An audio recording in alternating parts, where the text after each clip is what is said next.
Hi everyone. Welcome to the very first today on today on Friday. Today on Friday. Today on Friday. Yes, I choked.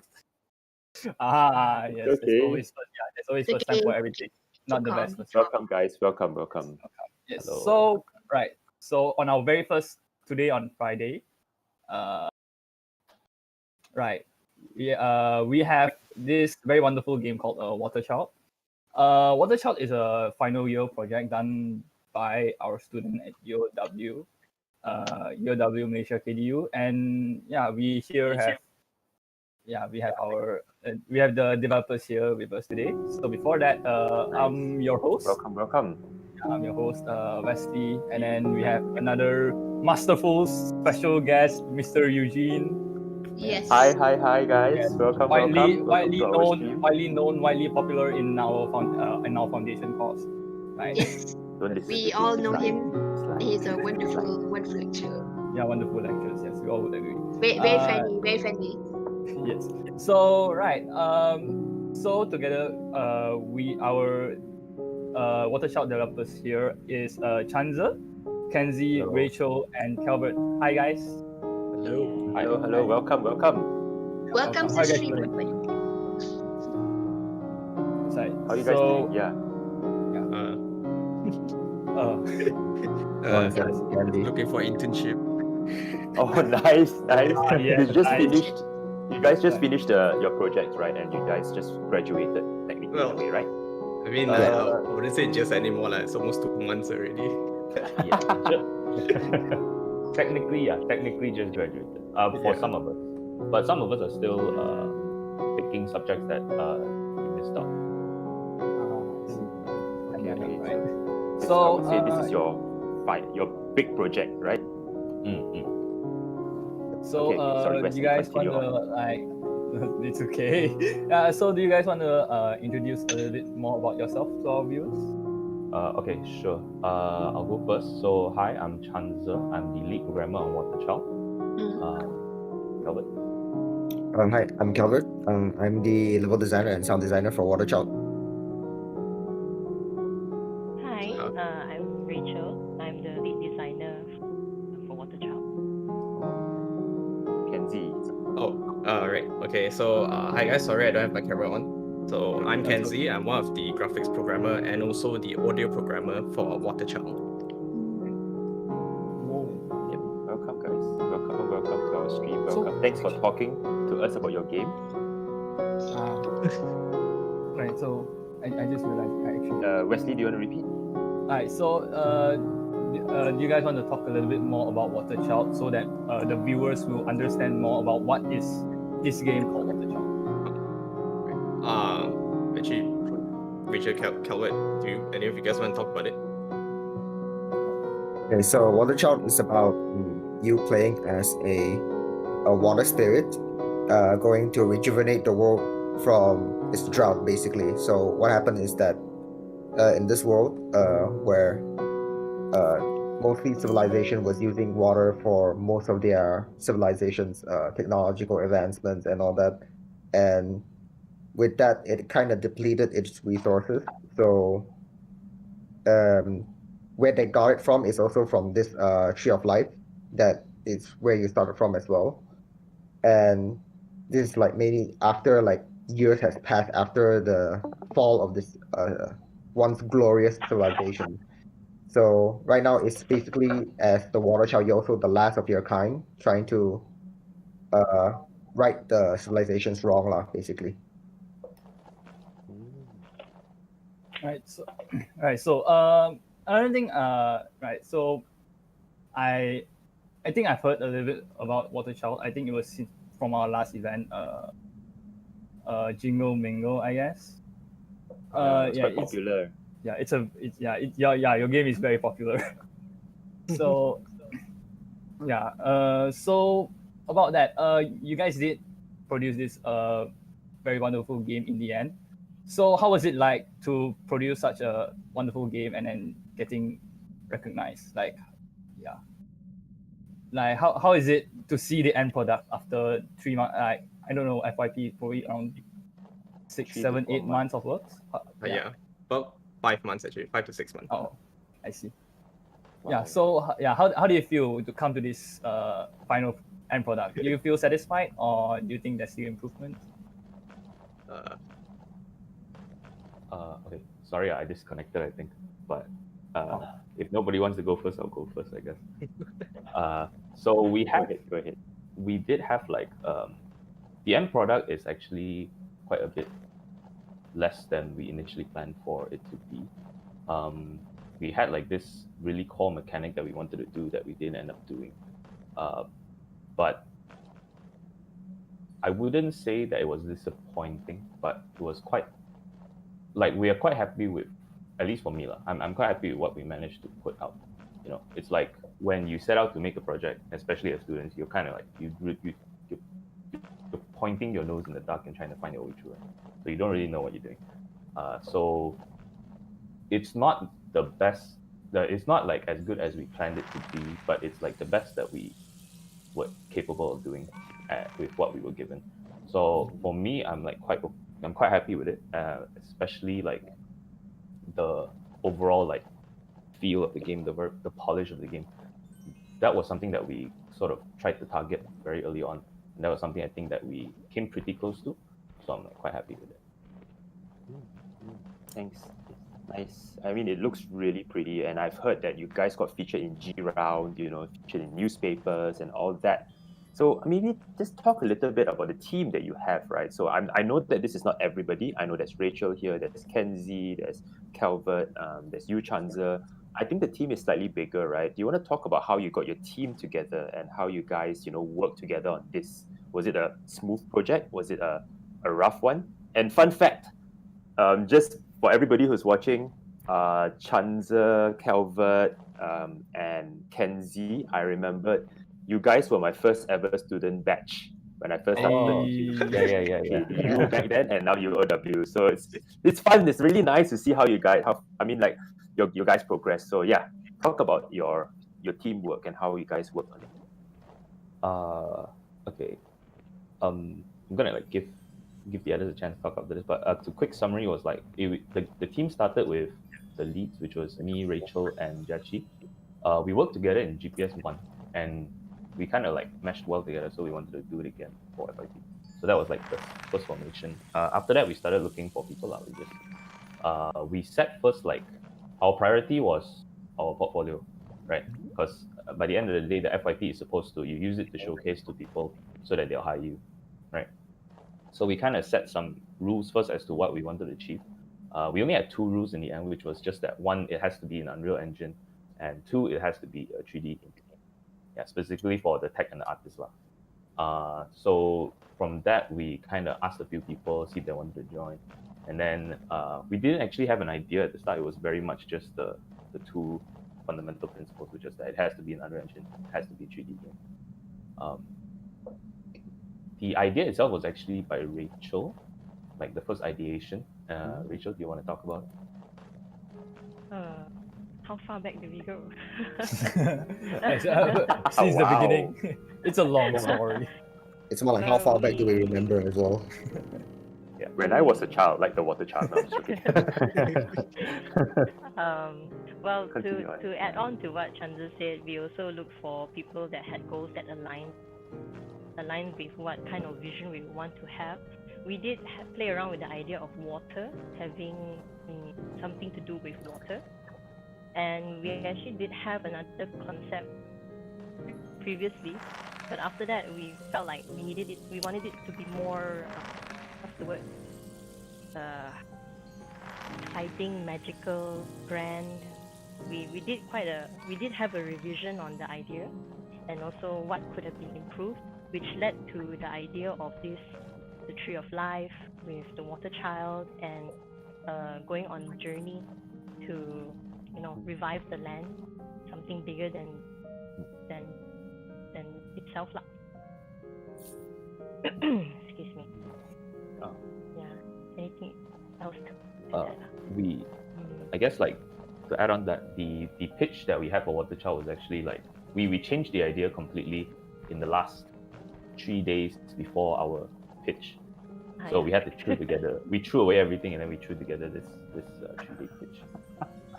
Yeah. What Wow. was the game that you guys had Yeah. before this? So before this, yeah, you played as a rain droplet going through the city and then trying to find a way to evaporate back to the sky. That was the previous idea. Yeah, but so I was the one that suggested the idea, and then by the end of its lifespan, I was the one that hated it most because to me it seemed like the ugliest looking game it could be. It's like going through sewers, going through city streets. I'm like, oh, I know it can be pretty if done well, right? But in my head, it was just like, oh, that's so ugly, so much like. There's a game on PS2 called it's a licensed game from Ratatouille. It's like the only thing I could think of was playing as a rat in 30 sewers. So it's like you're playing as a water droplet in 30 sewers. So I hated it the most.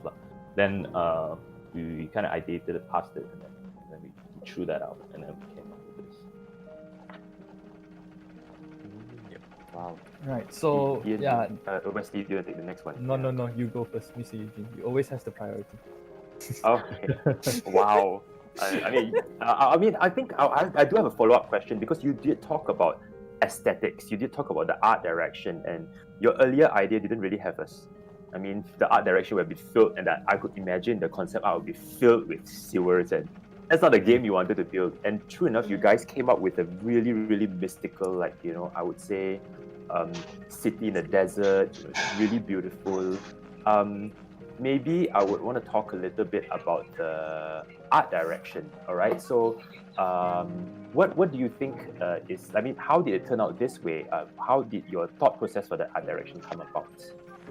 Our art process is actually very complicated, at least for FFU, because we had so many different iterations. Yeah, we did have a few different iterations, but I think the pillars that they had was cell shaded, right? Cell shaded and also And painted. there's also hand painted. They did experiment a little bit before finalizing. so- They did do a few.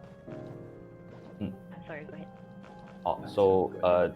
We actually did try to do the art style for the first idea, and what the artist did was actually each of them made like a diorama of a sewer and tried to make it look try to see if we can land on a certain art style. It was actually quite nice. Like the outcome was actually quite nice, but it was hard to sort of expand past that. At least I think that's what they said. So I can't really speak for artists, but I'll say based on what my experience talking to them was. Then after that, we went from we wanted to try for that idea was that hyper realistic Pixar animated look, right? That was for the previous idea because it fit that one. And then for this one, we turned more towards way more stylized, more cell shading, more towards Breath of the Wild kind of look, more Ghibli. Yeah. So as for the world itself, we actually we again threw away stuff halfway through production because initially we had Mesopotamian references in the architecture and everything, and then our previous game world was quite a bit different. It was a lot more flat and had more shorter buildings and the like. Then after we tested the first the version 0.1 I'll call it. We tested it during the end of RM, which is halfway through our development time, and we kind of realized a few things. One, mainly the artist realized that because our character is very small, for stuff to look in, it's more interesting to look at stuff that's taller, higher up. You look up and then it's there's more verticality, more detail in the verticals. So they completely threw away everything again, and then they reconceptualized everything. And then the new reference would be Indian architecture, ancient Indian architecture. So that's what we're actually taking from in our current iteration. And had it not been for our exceptionally talented artists, I don't think we would have been able to get to the point that we are at. Yeah, because you're supposed to start the whole process. There's modeling and then refocal and then unwrap and then texturing, all that stuff. That takes a long time. And the fact that they threw away everything halfway through and then they still managed to put something out like this, the game wouldn't be what it is without the art. I would say it's the most important aspect of our game, the artist. Yeah. So Rachel, you said something just now also about the textures and all, to do with the kind of textures you're using, cell shading. You want to talk a little bit about that? Ah, because that was mainly done by our art lead lah. So I only know the rough ideas and what they show me. And I'm like, whoa, okay, it looks epic. And then we will just like adjust from there. So I can try, but I can't talk for them lah. But roughly, they like as Chanza mentioned, we had a few iterations, and then after that, it led more to Zelda type of Ghibli, like a blend of the two. Also some other references like Journey and all that. Yeah, then they had a blend, and that's where it went from. I think we ended up more towards cell shaded than to have the hand. Correct me. I see. So, Yes, right. so I'd like to talk a little bit more about the level design. So one thing that I've after like playing like as a child, it is I really like how there's like certain mechanics. Actually, one of the things that I haven't discovered is that you can spray water onto the paintings, and then they'll uncover it itself. Probably that's why I'm stuck. Right. So Calvert, tell us about like a little bit like what are the thoughts and process when coming to design a level that for this game. Okay, so at the beginning we started towards much more of an open world design where we allowed the players to explore and and use their abilities to try to find the lore of the world and everything. And one of the things we discovered was that the players needs a lot of direction to go to where they need to go and at least have a sense of direction lah. So at first it was just the designers like putting blocks together and then like the testing out stuff and all. And one of the things that was in conflict was that by doing that it might compromise what the artist is trying to do as well, like trying to showcase some of their beautiful artworks on some buildings and everything. So after that we went with this iterative process by having a block out, and after that we keep passing it between the artist and then the level designers constantly to accommodate for both our needs. That was one of the things. To accommodate for the design to make sure that players have fun, have a sense of direction, while at the same time showing the beauty of the world. And that process kept going through for months on end until we actually had both lah. So that went for about 3 months at least before we really settled on like this map right now. The previous one was a little bit more uphill and a bit too wide from what we have discovered, and we of course shrinked it lah, and also make the buildings in a way that's more corridor-like and in a way that basically propel them forward and giving them a direction. And of course this was not done alone. I was lead level designer, but Rachel was there most of the way, and after that being passed between our other two artists, which is Andrew and Wengqi. So they also had a hand in the level designing, and Chanza also helped with the last end level design by making everything a bit more streamlined for the players to actually traverse through the area. Right. Flying around, constantly getting distracted. Okay, so in regards to that, there's also a lot of mechanics that comes into when making when in the levels of this game. One of them is when you can water the plants, and then some of the plants do different things. One of them is that you can climb the vines. How do you come up with these sort of ideas when designing this game? Or like were there like any other feature like this sort of game features that you guys unfortunately have to explore? There were quite a so few. the We had a different system. no, go ahead. No. We had a different set of mechanics previously, and we worked from there. Like for example, we were thinking on what can water do. Water can evaporate so that it can float, things like that. Also go through things. Then we slowly branched off from there and see whether it was practical or what were the challenges in implementing things like that. And slowly it evolved to having, I think the abilities slowly evolved, and also there were wells where they would activate. We had this thing to do with reverse progression.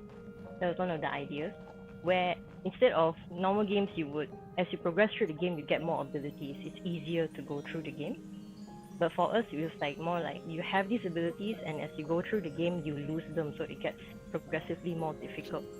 So there were things to think of, like for example, what are the trade-offs for the player if you were to lose the abilities, things like that. And am I missing anything? For The breather, the changing forms, right? I mean, we didn't really. Yeah. There was quite a few. That's why I was a bit maybe help to recall. Then there were also changing forms. So at the beginning, we had the forms thing for our character, and because it's like water, right? But it's water takes on like different forms as well, because it can, when it's cold, it becomes an ice, or it becomes hot and evaporates and then becomes like steam, that kind of stuff. So our initial idea was to allow our players to change between 3 different states, which is the solid state, which is ice, the liquid state, which is water, and then the gas state, which is steam. And we had some design complications with its balancing especially, and we took it out entirely, and we, instead of using that as our core mechanics for traversal, we went with this plant idea where your water is actually bringing life back to the world and to the environment and everything. So our focus shifted from abilities on our character to abilities in the environment, which is all these different types of plants that you can use ability on. So from then on, we continue to think what kind of different plants there is that we can use, and then like for different kind of obstacles. I see. Oh, that's very cool. It does look like Mr. Eugene has a few questions about development. Yeah, I do have a question about development, because I think when you guys were talking about the production, the dynamics between the artists and the game developer, the game designers, the to and fro, and even discussing the whole programming and everything. I'm just wondering, like, were there any? I mean, it sounds like a smooth process, but I know very sure there were some hiccups, there were issues. I mean, would you like to talk a little bit about the frustrations you encountered during development? I think that's an important thing to kind of discuss, so that generally as the students are going into their development, there are things to look out for, things to watch out, things to work towards. Yeah. Would you want to talk a little bit about these frustrations you experienced? Chanza, you want to talk about that model thing? Remember the platform plan? We had that struggle. Wow. Okay, I would say, like, in a more general sense, like a big problem is that different streams will have different approaches, right? So for programmers, we're always looking at like the best way to do things technically. The artists are looking at the best way to make things look pretty. Design is focus on design, right? So specifically when it came to the programmers and the artists, we had a lot of conflict, in the sense like the artists will do something that looks really good, and then when we had to implement it, we found out all the problems that came with it. I think this will be like quite familiar with a lot of like programming students. They'll always be like, "Wow, the artists they're ruining my work, man. I have to redo this, I have to redo that, all that stuff." So the main issue I would say is that inexperience, and also we didn't really know how to properly like communicate about these issues early on. We didn't set like rules. Okay, if you want to do this, it has to be these parameters. You have to not use this type of animation instead of the other type, that kind of thing. So that one we kind of learned along the way. We kind of realized like, okay, this doesn't work. We may need you to redo this again, but this time do it using this, then that, it's sort of like that was like the biggest frustration for like programming and art wise. As for design, I would say like in a more general sense, like the biggest frustration that I had was throughout the early start of the game, we didn't really, because our game, like the mechanic itself is quite experimental, and we didn't land on something solid for a long time. We experimented with a lot of things, like the whole forms thing, the sacrifice thing. It was really like tough to properly land on what we wanted to do, and some more it was like Unreal Engine, right? It's our first time trying a new engine, so we had like problems prototyping lah. Iteration was very slow. In the end, we kind of just, in a way, I would say we kind of just settled. We sort of like, okay, you know what, this is good enough. We'll just go with this. And then that's when the production speed started to pick up a bit, because we kind of realized that as much as we want to make it like the perfect ideation version of what we planned, there is no way in a short amount of time of just 6 months that we're going to be able to iterate enough to land on what we really want, right? Not more games where with stuff like this, like Journey, like any kind of like experimental mechanics, it usually takes a couple of years just to land on the right thing that you want to land on. So we kind of just did as best we could. We kind of settled with as the best that we could come up with, and we just kind of went there. So after we realized, like, you know what, let's just settle for this, or it was when we start, a lot of the frustrations kind of left, because before this we were kind of, okay, it has to be this way, it has to work this way, but then it you can't expect it to work that way in just the amount of time we had. So we kind of just settled for what we have, and then we just focus on everything else around it. So I do. Sorry, Ian. sorry. Please As continue. per usual, Mr. Eugene has the priority. Oh no, go ahead. Okay, fine. Yeah, I'm deeply grateful for this opportunity. Mr. Eugene has blessed me. Right. So you did talk a little bit about first time using Unreal Engine. And yeah. So what is it like to what's the workflow like when relearning how to create a game in an entire new engine? Like, how was that like? Oh, so I'm guessing this is like primarily targeted for programmers, Programming question. Yeah. So the artists and designers actually had prior experience with Unreal Engine from other classes. The programmers, we don't have an Unreal Engine lecturer, so it was all Unity up to this point. So as for like what it was like learning completely new engine, it wasn't as hard as people will say it is. Like, we'll say, oh god, it was so hard. Actually, it wasn't that really hard. We just want to exaggerate it. We want to make people feel like we struggled with something, right? So much. Yeah, so it's actually quite similar. In a lot of ways, Unreal Engine is a lot better than Unity, simply because, not because to say like the people that make Unity is not good or anything. It's just that Unreal, made by Epic, right? They have a lot of money. They have a lot of hiring power. They can hire a lot of people. They can hire a lot of good people to make the engine really good. They can put a lot of resources. So there's a lot of things that make our job, like as developers, a lot easier simply by using Unreal Engine. It's just that the process of getting to the point where you're competent enough to know how to do that was the time sink, right? So for example, would be like early on when we had to do the very early iterations of the mechanics, it actually took us like, I would say 3 weeks just to learn the basics of the engine, and 1 full week to implement like 3 basic mechanics, which was the form switching thing. But then as we progressed near the end, which was I think like the last month or so, we had to implement a new mechanic, which was the fountains and the generators and the waterfall thing in the bathhouse, right? So that was actually all done in 1 week, because by that point, we were confident enough that we were able to just push it out really quickly. So, what do I say? The process.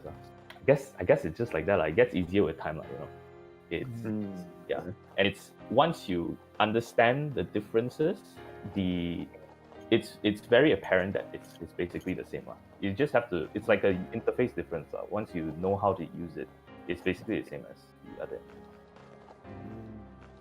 I actually want to bring up. We talked about the programming side of things. We talked about the art side of things. We talked about the game, the level design side of things.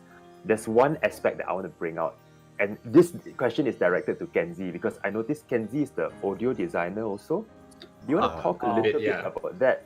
Yeah, it sounds like a very big aspect of what you're doing, and there's music and everything. Talk about your process and talk about I wouldn't say what inspired you. Sounds super cheesy, but what references did you take? And how does it work with the gameplay? Yeah. So for the audio design, actually, it was mainly set by Calvert in the first 3 months. So audio designing was all done by him. At that stage there, I only took over later on because in the beginning stage of our audio design and our audio programming, we were actually using the built-in Unreal Engine audio stuff, all the programming and stuff. So I think me and Calvert were discussing and we were saying how the audio isn't complex enough. It wasn't dynamic enough, and especially since we have a external composer, right, who is composing for us, so we couldn't bring out his music enough. So after the first semester, after 3 months, I asked Calvert, do we want to use Wise or fmod?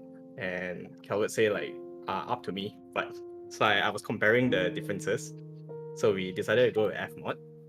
So it was from there. After that, I did a bit of extra audio design because I was the main one who was programming the sound within fmod.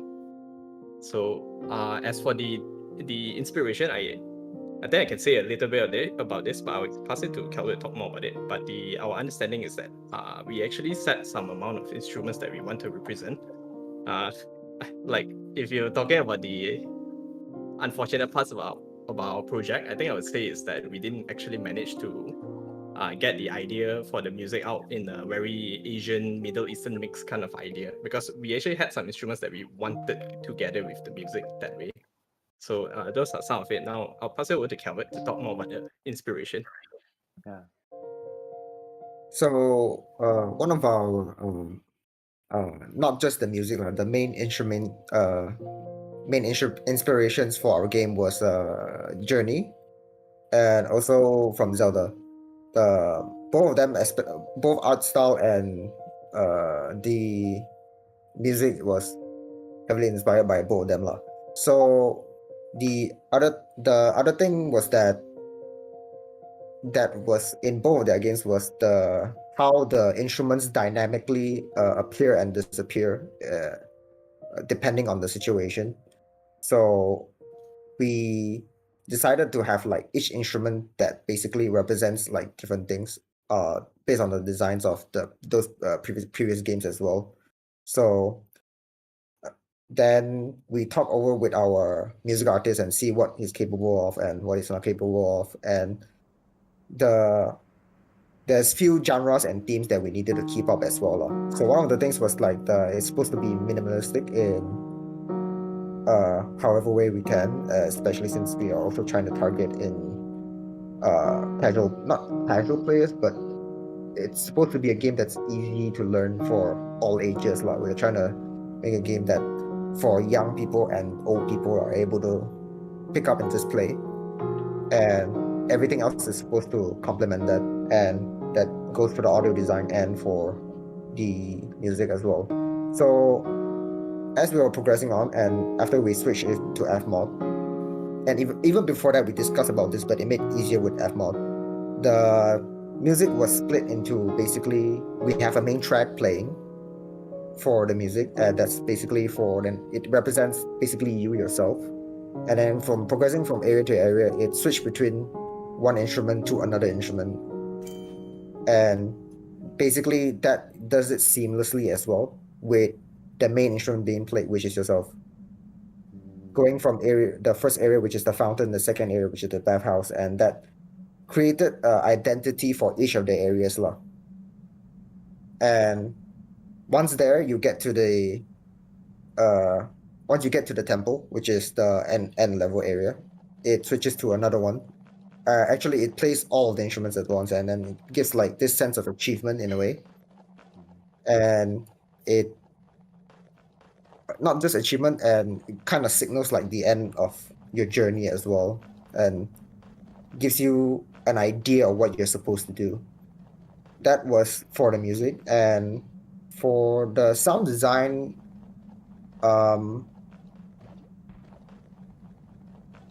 that one was a much more harder because trying to find the sounds that represent each of the objects for the water and for the plant was Oh, really hard, especially for the water when you're spraying out and making water that sprays out magically and not sound like it's coming out from a hose was like it was kind of ridiculous in its own way with it's coming out of a hose, right? But it looks that way, and trying to find things that represent each of its stuff was challenging, lah. Okay. Wow. I mean, I think the audio really plays really well into this, and it just really helps with communicating part of the story, you know, communicating and giving the gameplay experience, you know. I think it's really cool. Yeah, one of the things that we just got from YouTube that is someone said that the game looks really good and the music is really nice, and I really do agree with him that when I was playing this game, the music really sets the atmosphere. It really feels like you're in a different place where you like the music makes you feel like you belong here as a water child. By the way, Ian just finished playing the game once. Yes. He's playing the second time now. Speedrunner, Yes. any percent run water child. Right. Mm. So one of the things I want to talk about is a little bit about the paintings and also the ending. I see this huge tree, and then and also I think it probably relates a little bit about the ending where water child in the end sacrifice itself to regrow the tree. So do you guys want to talk a little bit more about the lore and how this painting style of storytelling comes about? Okay, the lore side I'll leave it to Rachel. But for the painting thing, all that, right? Honestly, for I think it was either me or Kenzie. Like one of us, we just wanted to do something with graphics programming. So the easiest thing we could come up with was like it actually started with the sand, which I really liked the sand in it, and I was like, I really wanted to try and be creative, right? If you can see, it's a complete failure, but we used the same technology that we did with the sand, like the deformable sand in the painting itself. So it uses something called a render target, which is basically just it's like a blank canvas, and you can send a hitbox at one point of the canvas, and then it will paint it a different color depending on it's either 0 or 1. It's like either black or white. It goes from 0, like of course it's increments like 0 to 0.1, 0.2, something like that. So we just use that, and then we use that as a mask to like reveal the picture, and also with the sand and all that. So it's actually just like it's basically a dynamic texture lah. And then we use the painting, like when you shoot out your water, the water itself is like a little hitbox, and then it will hit the render target, and then it sends the data over and then does all that stuff. Yeah, so honestly, it was mainly just that we wanted to, I wanted to do something cool with like graphics programming, and then we found a way to kind of incorporate that into the what we wanted to do with the lore, so to say. So Rachel, do you want to talk a bit more about lore? I'm actually getting more and more intrigued because the first painting we see a big tree, then the second painting we Ian walked away from it. But yes, you see this. Can you explain how all these paintings ties to the lore and the story of the game? Okay, the story of the game, I can start from basically there was a civilization that used a lot of water, like Calvert mentioned previously. They used water as their main source, and there was a tree of life that was the source of it. And over time, there was slight iterations on the lore and slightly different versions, but it all came back to the civilization slowly killed the tree, and water started to dry up. And there's also water spirits in this world as well, and they were kind of like put into hiding, or they were hibernating. And let me gather my thoughts. They were put into like hibernation, and one day they will come back to revive the tree and bring back life to all the land. So when the player starts, it comes and you see this desolate place. You're thinking on how to give lore, because it's mostly on to do with traveling, and at the end of the game you still sacrifice, and the idea of the water child sacrificing itself to bring back life to the land was always there. At the end, even though the iterations changed, it was always the end product would be that at the ending. But how the progression will go through, and also how we want to let the player know more about the lore. We were thinking on ideas on that, and then they approached the Chanze, they all approached us about the murals. It was a good idea, and we found it quite intriguing. Like, why not we put something there so the player can discover bits of lore about the world. Oh, I think Wesley's Yeah, camera just died, but yes.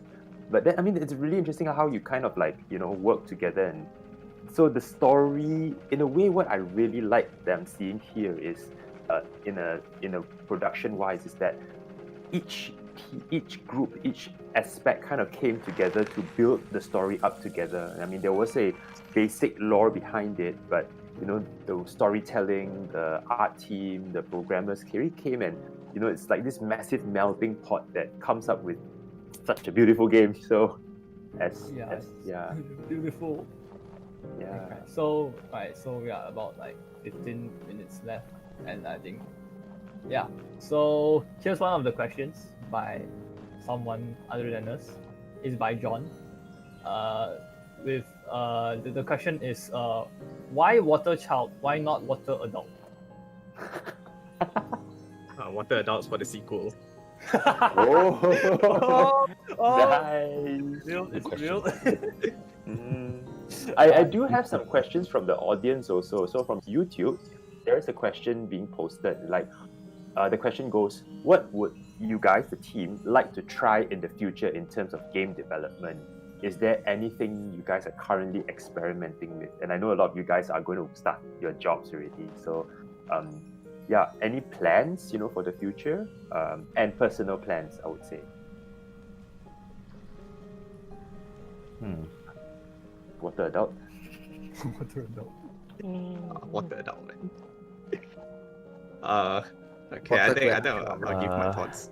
For me, I think at the current moment, actually, I'm thinking about trying to explore, how to tie the lo-fi genre with video games, because actually I realized that lo-fi genre is not out there in video games, but I am thinking about it. So I guess in terms of kind of genre, is like how can you bring a casual genre like that kind of casual, like super casual, right, into the game industry, and how can you attract people in that sense? So yeah, I think that's one of it. So what about everyone? That's really interesting. Okay, so for those that don't know, the artists, the reason they're not here is actually because most of them are working already. Because well-deservedly so, right? You can see. Congrats. The two environmental artists working stream and all that. And then, so that's like one thing that I just want to bring up. And then as for me, I will be starting work next Monday. Hey, congrats. I landed a full-time job at Fashion Republic. So I'm actually still in my internship, but I'm still in my internship, but I'll be using that as like part of the internship as well. So so I don't think that I really have like much plans for the future. That is not to do with the company that I'll be working for. So most likely like a lot of like action games and all that stuff. But I did recently come up with a thought about I think like most of you know, like the MMORPG genre is sort of like dying in a way. Like WoW is shit. The only decent FF14 from what I heard is like the de facto good MMO right now, and then all the other MMOs are like free to play, bad monetization, a lot of Korean games. So I did think, I was thinking of like ways that the MMORPG genre could evolve, and I heard a lot of I saw a lot of videos about people saying like why they don't like modern MMORPG, and one of the things that came up was that people didn't care about. You don't play MMORPG for the story that the game gives you. You play MMORPG for the story that you create with your friends on the MMORPG. So I did think to experiment with certain ways to make it so that the game facilitates the storytelling between players, rather than you have a set story in the game and then you just go through with your friends. So I have no idea about network programming, right? But it is something that I'm thinking to expand into. What about Rachel?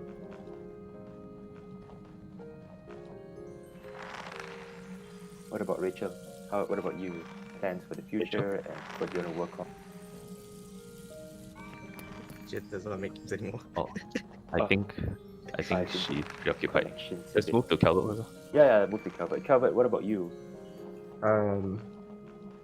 Currently, no plans. Not very sure what to do yet, honestly. But of course, right now it's just focusing on my studies and then get the internship and everything going on. But this is an idea that I would like to continue working on somewhere in the future, improve it upon, or try to work on the features that we never could complete in the first place, or the ones that's completely scrapped, something like that. But I do want to, if in the future creating something new, it will be something that's supposed to be more relaxing and then not about violence lah. Those are the kind of stuff that I want to work on in the future. It's also what made me want to work on Water Child in the first place. It's a very peaceful game. Yeah, it's a very peaceful game. Just vibing. But then you kill yourself. What about on that. No, What about there's- Rachel? Yeah. That's water adult. Man. That's still water Yeah. adult. Yeah, it's water adult. The Water secret child. story, you think the child died? No? Sorry. No. The child didn't die. He came back as an adult. What about Rachel? What about you? Plans, what you want to explore on in terms of development, stuff like that. Hello? Can you Yeah, hear me? yeah. Yes, I can hear you. Sorry, no, my mic disconnected for a bit. Okay, No worries. water adult. In the future, yeah, I would be very interested to work on it, but at the moment, actually throughout the entire course, I have been working in a full-time job as well. Even now, I'm actually in the office. So yeah, so right now, hands are quite full lah. Also dealing with our current issues. So, but in the future, if we were to revisit, or if any of the team members are keen, I'm very interested to continue working on it and flesh out what we couldn't do, and improve it further. So I'd like to ask a few questions. I hope enough. I hope short enough so that Mr. Eugene have time for one more question. So One more question, yeah, let's go. Yes. Right. Yes. So yeah, it's very we are ending soon. But yeah. So oh no, I lost my train of thought. But yeah. So guys did talk about that this is a final year project and all you are working soon. So if there's anything you've learned from this game, is that one of the biggest, in a way, let's just take it as a lesson that you learn when working on this game that you think will benefit you, and you remember when the time when you'll be working somewhere else. And the audience who are watching us, yeah. Yes, yeah, for the audience also.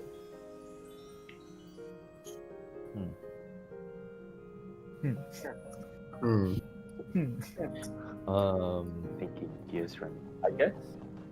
Oh, sorry. Kenzie, you were gonna say that. What?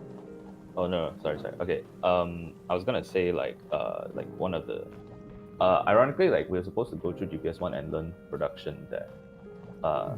We have projects before this that we're supposed to learn a lot of the production process from, but the the project that I learned the most, like how actually production goes on, is Waterchild, because I think it's very hands free. It just kind of, they throw you in and then they just let you do your own thing.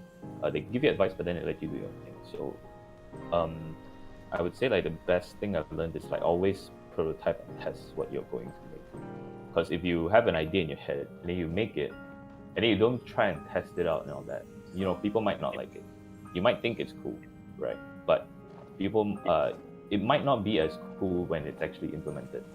So like, very important to test it with actual people, and change or like alter or like improve it based on what feedback you get.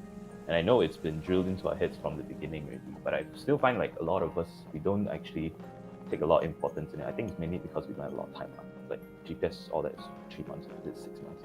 So at least with 6 months we have time in the middle of the test. I guess that's what I would have learned. So yeah, what about you, Calvin? Any lessons you might want to share?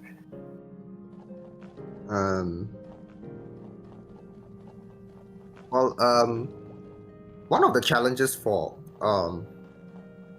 any student this year is that everything is going online, right? So communication becomes quite a problem when that happens, you know, like, and for a group project like this, it's very important to have communication, and that of course affected our project as well, and it made me realize even more how important it is to actually keep up talking to all of your team members, getting their opinions, getting everyone's validation on stuff, you know, like what they like, what they don't like, what has to be done to make it better, what has to be done to make sure that nothing screws up in the end. And that was, I would say that was one of the biggest challenges for everyone, regardless of what course you're taking, regardless of where you are and everything. So make sure to ask everyone how they're doing, you know, are they doing okay for amidst this crisis? Is everyone okay with the work they've been getting so far? Is it like too heavy or something like that? It was quite important to make sure that no one is overestimating themselves or underestimating themselves in this situation. That's one of the most important thing I learned. So let's move on. Rachel, do you want to share anything? She's not here. Rachel, Wait, oh, she Rachel's was- not yeah, there, she's- never mind. Oh well. Can she's back. She's back. Right. Okay. So We can go to Kenzie while Rachel adjusts. we can go to camera. Kenzie No first. worries. Right. Yeah. So I think for me, the main takeaway is that I think the unfortunate part of our project is that I didn't really got to know a lot of the teammates that well, because like a takeaway is that communicate with your teammates, man, because we couldn't spend a lot of times out together in real life, right? In the ending of our project there, like I realized something. I was talking to the artists, they created the writings in the paintings, right? So I went study into constructed languages a bit when I was like 13 to 15. So I was talking to them, it's like, hey, is this based on any real life writing? And they said, no, it's not based on any real writing or like conversion or what. Then I said like, oh, damn, like if I came to you guys, I could have like made one for you guys also. So it was over there that I realized like, oh, I didn't talk to my teammates enough. So they didn't know that I actually had that kind of skill. So yeah, the main takeaway is just get to know your teammates more if it's possible. Thanks, had, Kenzie. Right, so move on to the last person, Rachel. Rachel. So, we were talking about any lessons that you have learned while working on Waterchild and that you might want to share with your juniors or just anyone watching this. Okay. Can you hear me? Yes, you can. Okay. All right.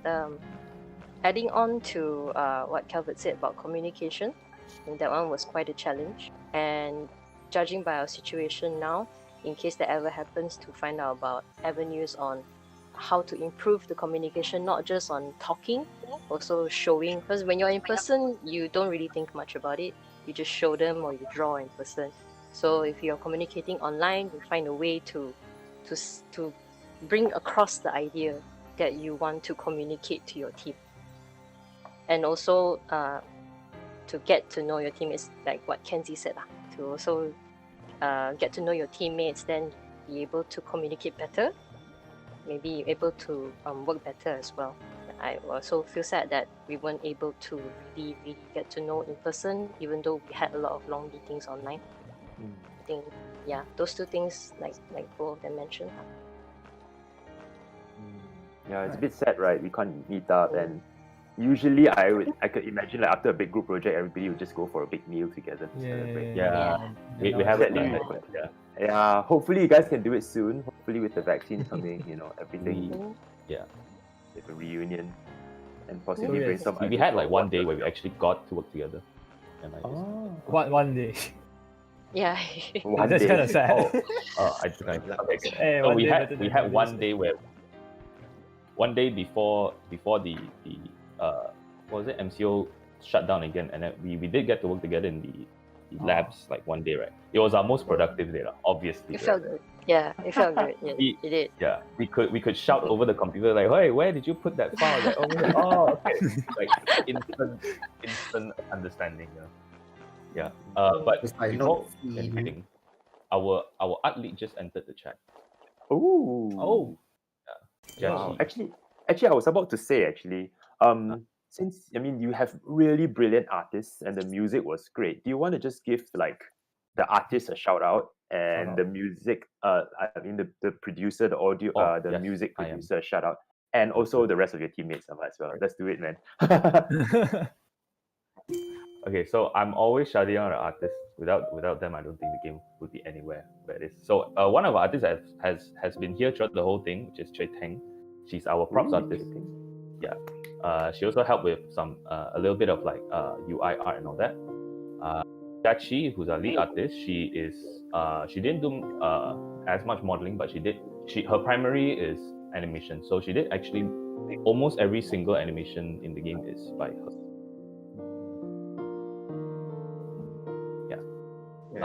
And then she modeled the character. The cutscenes all her. Mostly like 90% is her. And then the other two that are not here is because they are working at Streamline now. Full-time 3D artists, I think. So they are the environmental artists. So everything in the environment, the architecture, all of that is all done. They're the most hardworking ones. Winchi, Andrew. For them, their hobby is to model. Yes. Yes. Wow. It's like now every time we go online, we see them like, what are you guys doing here? Wow, that's so cool. Yeah, and I forgot to say also, all the particle effects, all that is by Chui Teng. Wow, good job, everybody. Good job. Yeah. Thanks so much, man. This is a beautiful game. Yeah, it's a really, really, really, That's about the time we have for today. One last question. One more last question. Wesley has one more last question. Go ahead. No, oh no, I'm gonna do it. Okay. What kind of question is this? Okay, this is another question not by me. So it's by John, so you know it's good. So the question is, what happens if Water Child touches water? Does the water turns into him? Or he turns into water? Or he screams as the river is made out of his flesh? What a classic. What a classic. Okay, so the water actually, the funny thing is we did have a plan for when you touch water. It was supposed to be you will sort of turn into like a slug-like creature that kind of hovers above the water. That was cool. Right, so there's an actual answer to that question. Even previously, we had a whole system, like basically your water depletes we and didn't have time. yeah, we did. We can't didn't have spend the it. knowledge for that tech also. I mean, I feel it. Right, yes. So that's it. Wow. That's it, guys. So, Thanks so much for your answers, your questions. This beautiful game. Plug, if you want to play this, the link is in the descriptions. The link to your game. It's free for now. Yes, it's free to play now, guys. Go and click before this. It's free for now. Taken down. Water Yeah, Child it's free for now. story Yeah, For water child is water adult is probably triple Oh, A. it's free for now. Yeah. For A, what's the adult? Triple A title. Thank Oh, you and again. Yeah, also so check out our composer Timotheus. yeah, Timotheus Tan. Oh yeah. Yeah, Timothy. and I'll our put it in and there. our other programmer who's not with us, Yen Hong, Tan Yen Hong, the only other person. Then that's the full team. Wow, good job.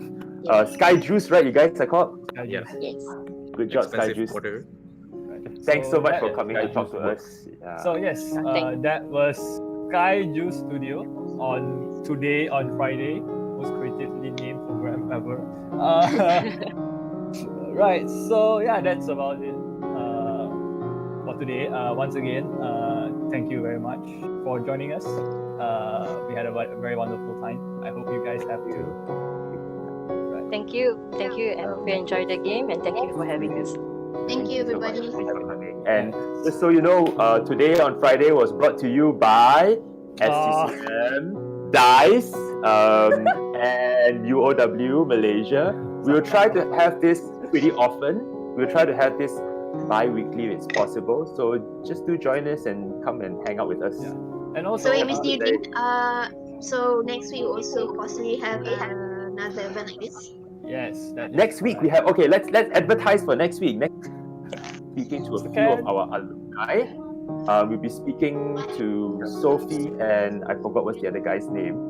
Andrew. Wow, Andrew, how Sophie and Andrew.